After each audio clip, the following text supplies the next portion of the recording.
USCHO.com.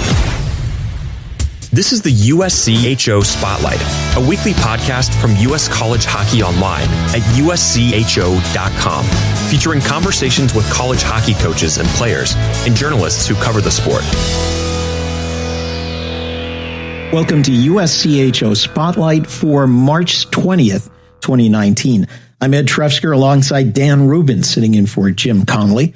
Before we begin with our interview, a reminder that our sponsor is the NCAA Frozen Four, coming up April 11th and 13th at KeyBank Center in Buffalo. That's ncaa.com/Frozen4 for more information. Jeff Jackson is in his 14th season behind the bench at Notre Dame, but in his third conference now in the second year of the Big Ten. First off, congratulations on making it to the Big Ten championship this weekend. I'm sure that's an accomplishment that it doesn't matter how many times you get to say it. It still probably feels pretty good. I know you guys looking for two in a row here. Well, it's been an up and down season, but I think once we got to February, I think it was rather obvious that Ohio State was going to win the conference regular season title, and we tried to get ourselves in position for the playoffs and finish in second place, which certainly gives you home ice and maybe a chance to play for a championship. If you have success, and our guys achieved that. I think that our young group really grew over the season, and I'm pleased with the progress they've made, and we're excited about having a chance to play at home and a chance to win another Big Ten championship. Coach, especially this year too, with the way that the pairwise rankings rolling out. I know you guys are on the inside the bubble, but I know you're still on that bubble down there in 14th and 15th. So I'm sure this game too, there's kind of that added incentive, which is even though you're the number 2 seed and you're playing for the conference championship, knowing that a win here gets you into the tournament, you don't have to rely on any funky math or anything like that too. I'm sure that has to be something that you're looking forward to. Yeah, at least we control our own destiny. I mean, we're playing a really good Penn State team, but the thing is that I've tried not to put too much emphasis on that. I mean, we went into the last month knowing that we were probably going to be one of those bubble teams, and frankly, I quit talking about the NCAA tournament because everything really was going to be dependent upon how we did in the Big Ten tournament anyway. So, I've just tried to put emphasis on the first series against Michigan State, try to put the emphasis on that first game. And then the following week, obviously against Minnesota, who was one of the hottest teams in the country, just put emphasis on that specific game, because if you don't win those games, the NCAA tournament's, not a factor. So, and I have not brought up the NCAA tournament probably in the last 3 weeks to a month. And, our guys are watching it, I'm sure. But I don't want to put added pressure on them. I want them to focus on trying to win a championship, and and if we do that, then our season carries on, and that would be awesome. And I think we have the potential to do it. Like I said, it's going to be a tough game against Penn State, who's one of the best offensive teams in probably the history of college hockey, let alone this season. So we just have to prepare to play a great game on Saturday, and everything else will take care of itself.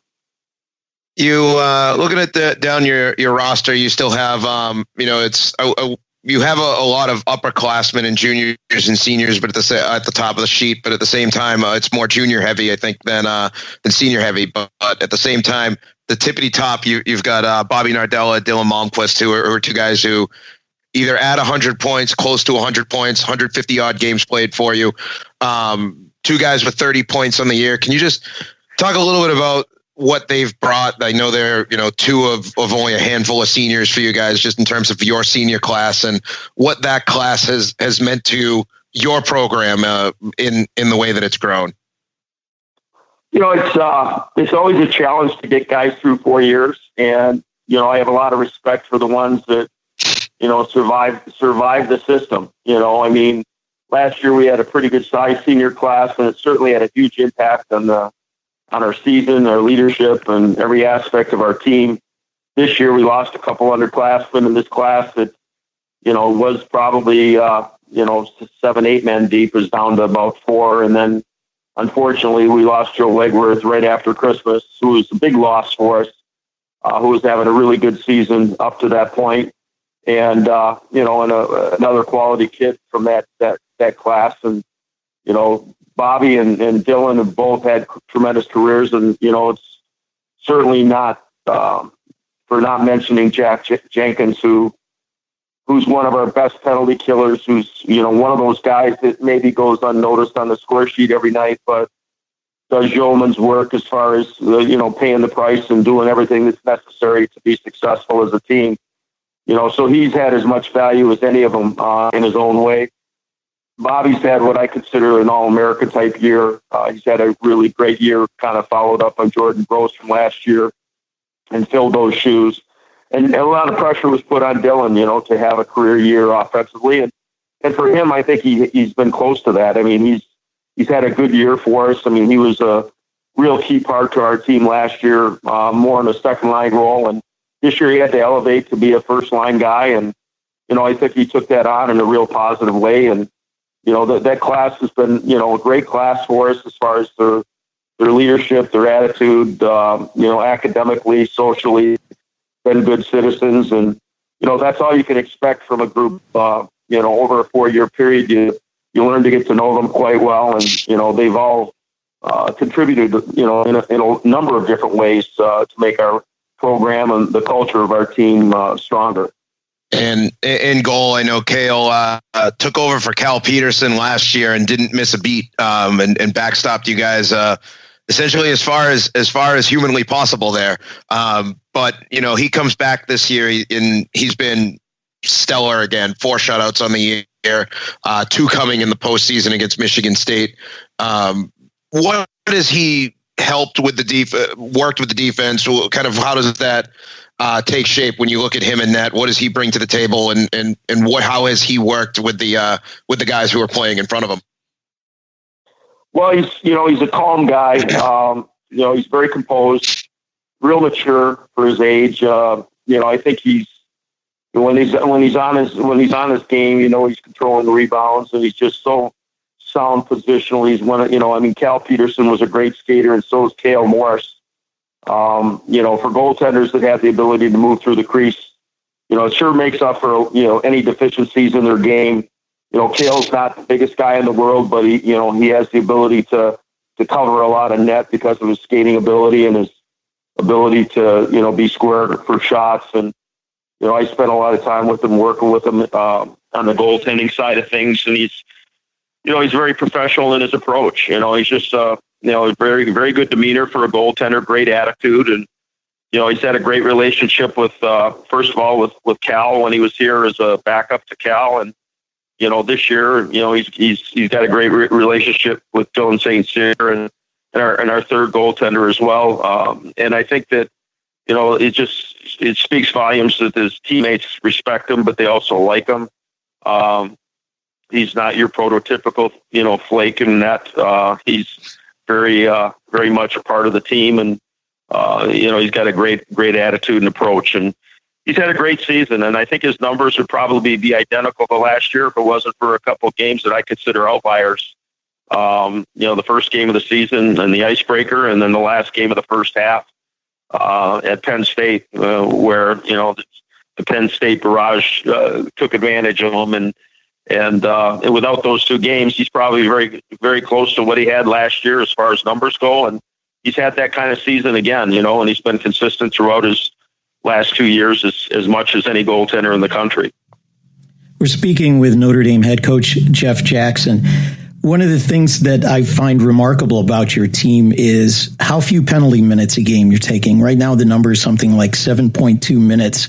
How you mentioned composure with your goaltenders, the composure with your team.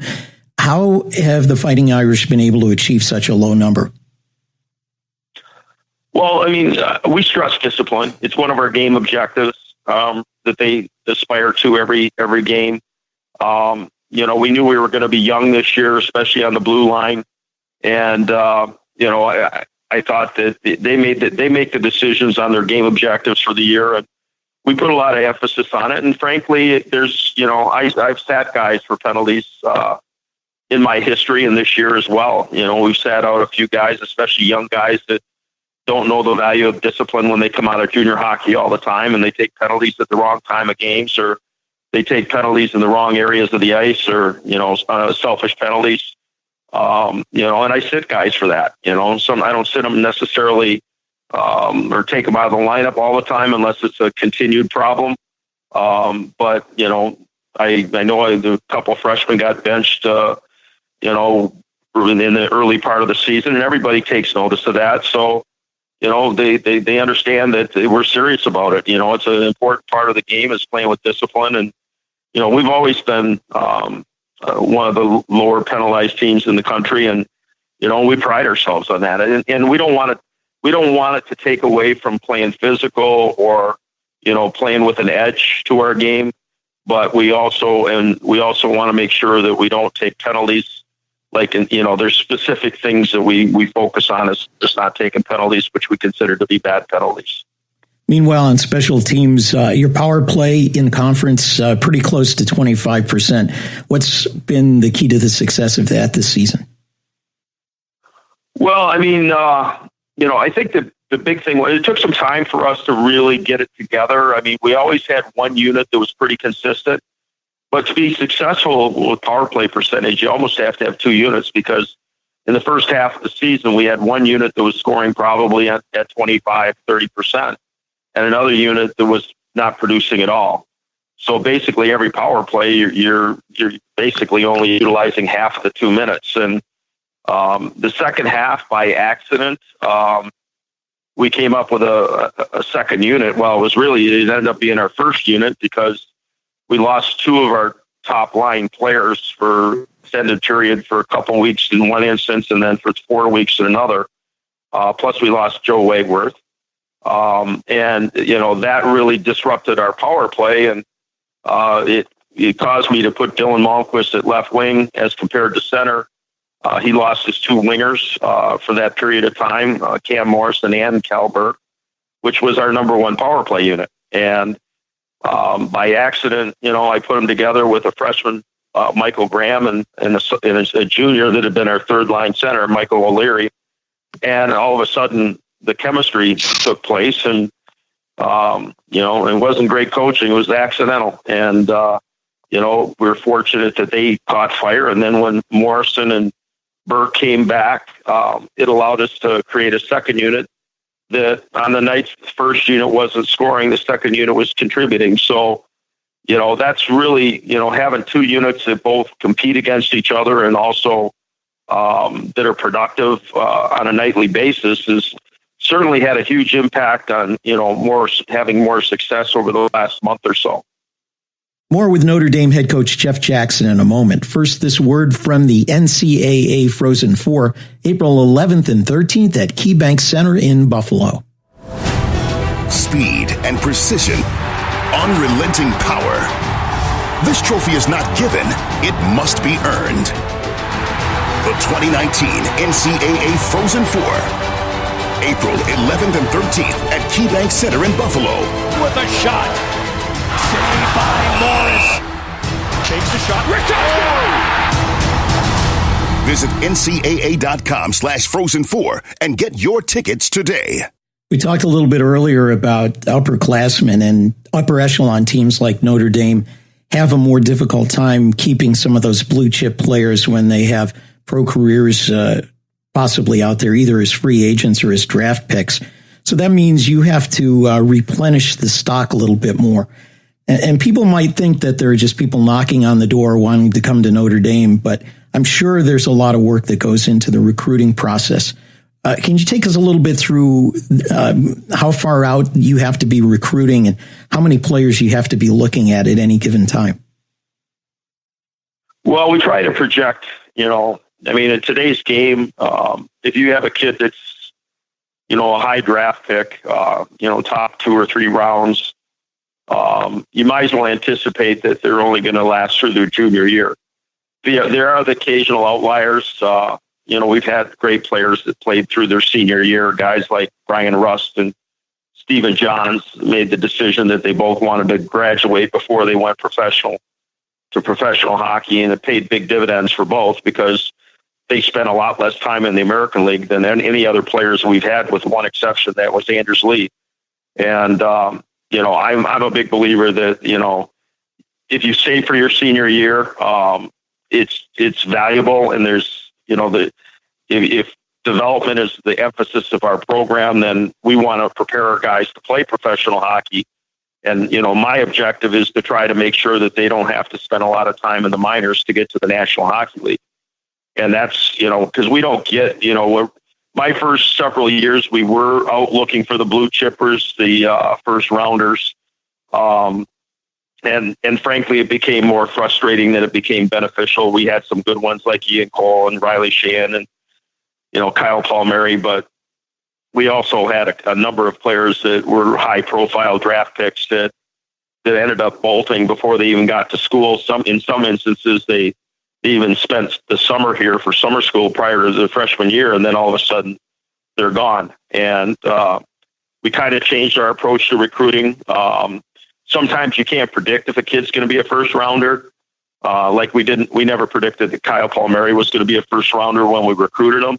He developed into that level of player with the national team program. And, he was only here for 1 year, and that's not how I want to operate our program. I think that we have to have kids for 3-4 years to be a successful program. So, instead of maybe looking for all the A+ players, we started, looking for more B+ players in a lot of instances, and then trying to develop them. And guys like Brian Rust and Anders Bjork, those are guys that are later round draft picks.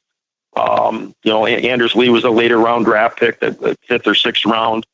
And then our objective is to make sure that we develop them. So they may be 3rd, 4th, 5th round draft picks, but they make it to the National Hockey League within a year of graduation or a year, after they depart here as juniors.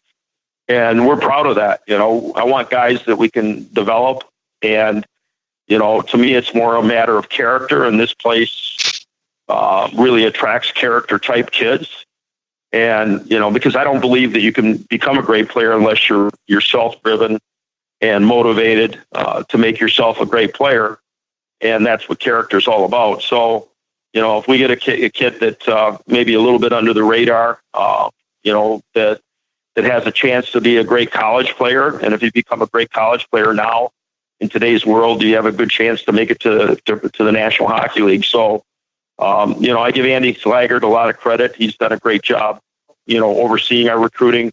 He really has to, he's really smart in how he approaches the recruitment process, because we have to weed out probably 50% of the kids that are out there playing just for academic reasons.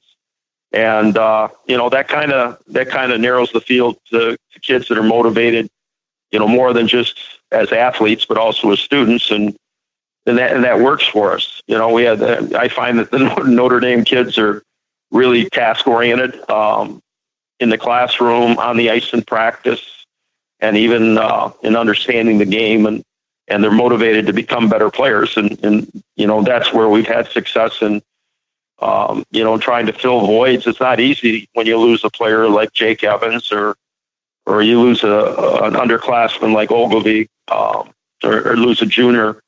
It's hard to replace guys with freshmen that can contribute to that level. So you really have to continue to develop the guys that were freshmen the previous year. And, and it's an ongoing process. You want guys to fill into roles. Like Evans is a good example. As a freshman, he was the 3rd line guy, didn't play center. And over his 4 years, he became the captain, and he became our 1st line center. And it's a progression, and they move up the ladder. And maybe if they're not first rounders, second rounders, then maybe you do keep them for 4 years. And I prefer to have kids for 4 years, because my number one priority outside of helping them get to the National Hockey League is to make sure they get a Notre Dame degree, because it probably will end up having a bigger impact on their life in the long run than hockey will. We're talking with Jeff Jackson, head coach at Notre Dame. You've been coaching at the college level and at other levels for quite a number of years. What part of the job, what is it that you enjoy most about coaching? Well, as I've gotten older, I think it's become more evident to me. I like hanging around with the younger people because it keeps me younger. You have to try to keep up with the times, and you have to change your approach. My first years out of being an assistant coach, I had pretty much been groomed by Frank Anzalone, who was a bit of a taskmaster and a tough disciplinarian. And I took some of that that was really valuable to me to make me a better coach. But I also learned from guys like Ron Mason, who I had developed a strong relationship with. I've learned from other coaches in college hockey, and I've studied other coaches from other sports too, and just their approach. I mean, over time you have to adjust and change. Communication skills are huge.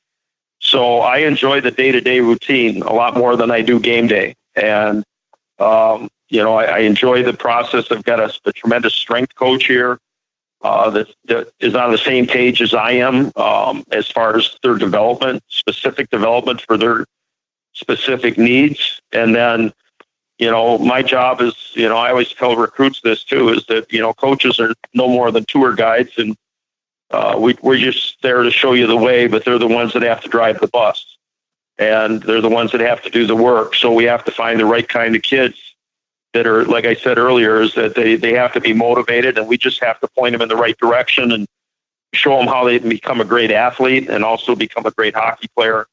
And at the same time, and probably most importantly, to become a great person, a mature young man that is going to move on and contribute to society.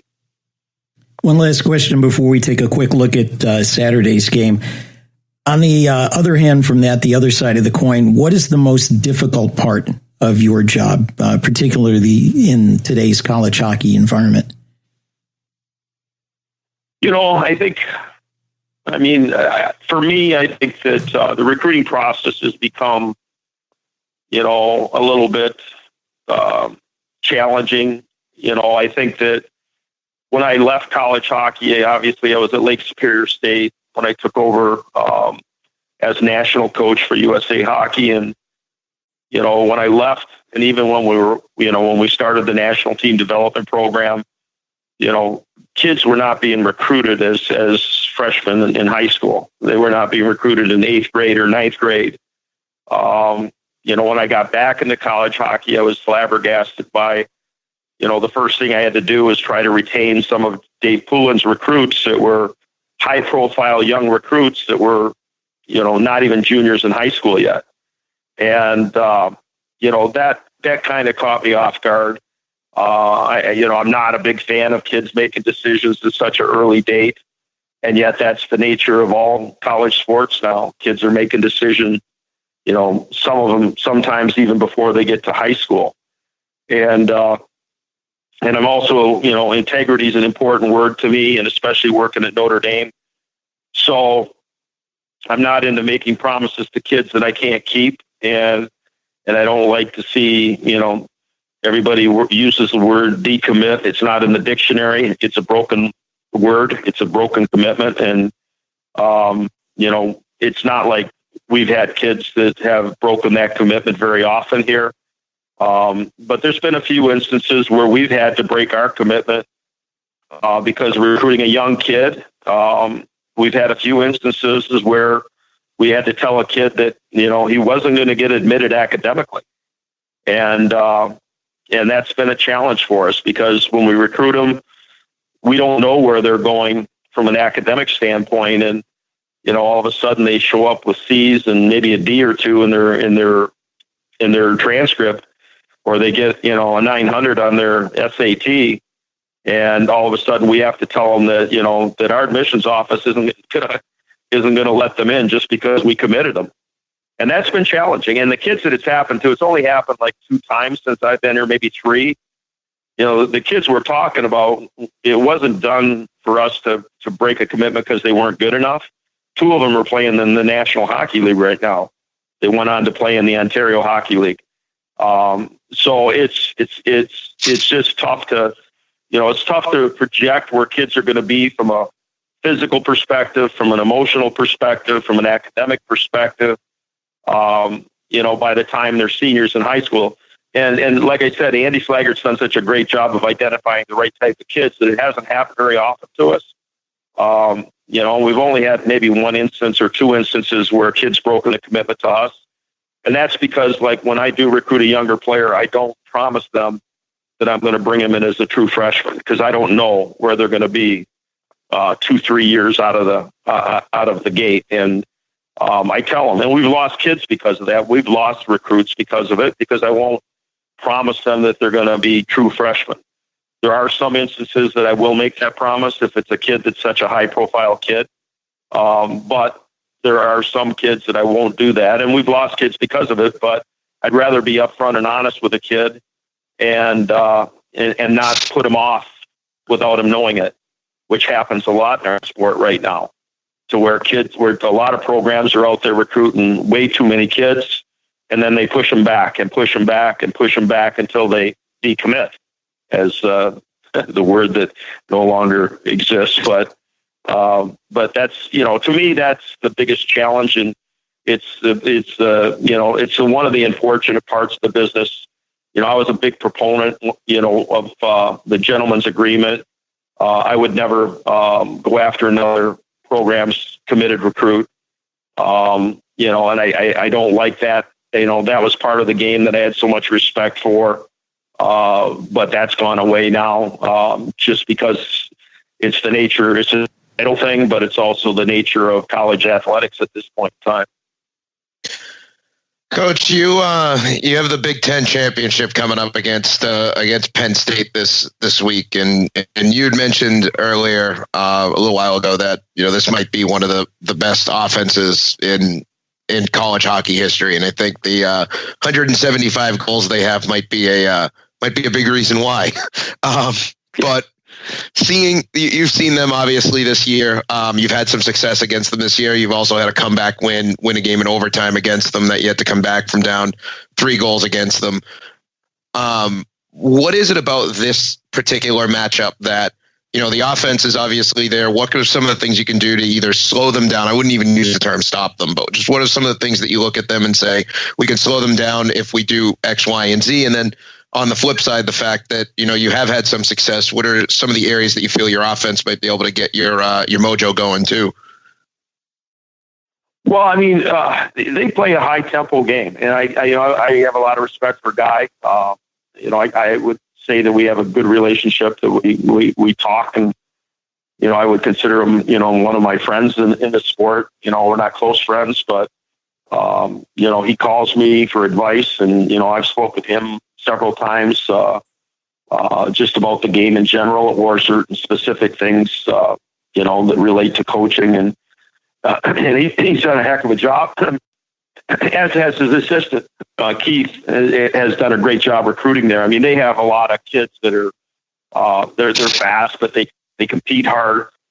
They play an up-tempo style. They're all about pressure, and they do it well. I mean, they all buy into the way they play. It's probably fun to play that way.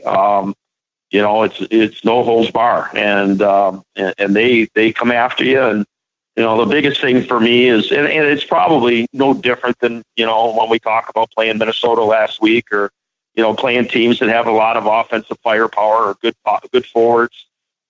Is that you have to minimize the damage as far as your puck decisions and your turnovers. You have to manage the puck as well as possible, because that's 90% of it. It's not much. It's not a matter of slowing them down. You're not going to do that, but you have to minimize the amount of time that you're going to be creating those situations that they're so effective. The transition game.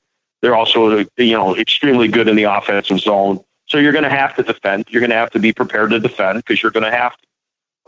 But we want them to defend us too, and that gets back to the puck management and doing a good job with the puck coming out of your zone, or through the neutral zone, and trying to possess the puck yourself in the offensive zone. So to me, that's the biggest thing. And then the other part of it is play with discipline, because you certainly don't want to be taking penalties against one of the top power plays, if not the best power play in the country. So it's all added up, and you have to, and if you do a good job managing the puck and you defend when you need to defend, you hopefully transition from that and, catch them, to break their pressure.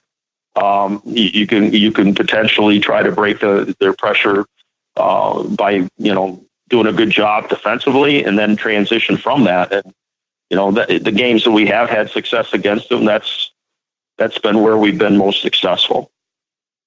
Well, Coach Jeff Jackson, we wish you well this weekend, and for your sake, we hope that the echoes are awoken, that you get to shake down the thunder, as they say, and we wish you well. We wish you well heading into the Big Ten championship this weekend. Yeah, I appreciate it. I'm sure it'll be fun. That's Notre Dame head coach Jeff Jackson. Dan, one of the things that really fascinated me about our conversation with Jeff Jackson is the part of the job that he likes, and the part that he talked about even before we asked him, which is helping young men develop and hopefully also come away with that sheepskin from Notre Dame. Well, it's funny. I talk all the time with friends of mine about the Notre Dame academics and athletics and excellence on both sides of the house, and how you laugh. Well, do you have to have one to have the other? And it's amazing to me sometimes that you talk to somebody who has that passion and respects the fact that, at a school like Notre Dame, you're trying to be a great athletics program and carry the traditions of the Golden Domers. And then on the same standpoint, you have the passion for what the academics and the degree from a University of Notre Dame means. And to me, it was just fascinating to hear how you can have both, and that with a coach like Jeff Jackson, you actually drive both of those by looking at your athletes and saying, we may need to pass on an athlete because he isn't going to be the right academic fit. And then by the same standpoint, you're looking at your athletes and you're saying, you guys are going to walk out here because I know you can handle what it's like to be a student at a place like a Notre Dame. Well, that'll do it for this edition of USCHO Spotlight. For Dan Rubin, I'm Ed Trefzger, and we'll catch you next time. This has been the USCHO Spotlight, a production of U.S. College Hockey Online. Visit uscho.com/podcasts to listen or subscribe.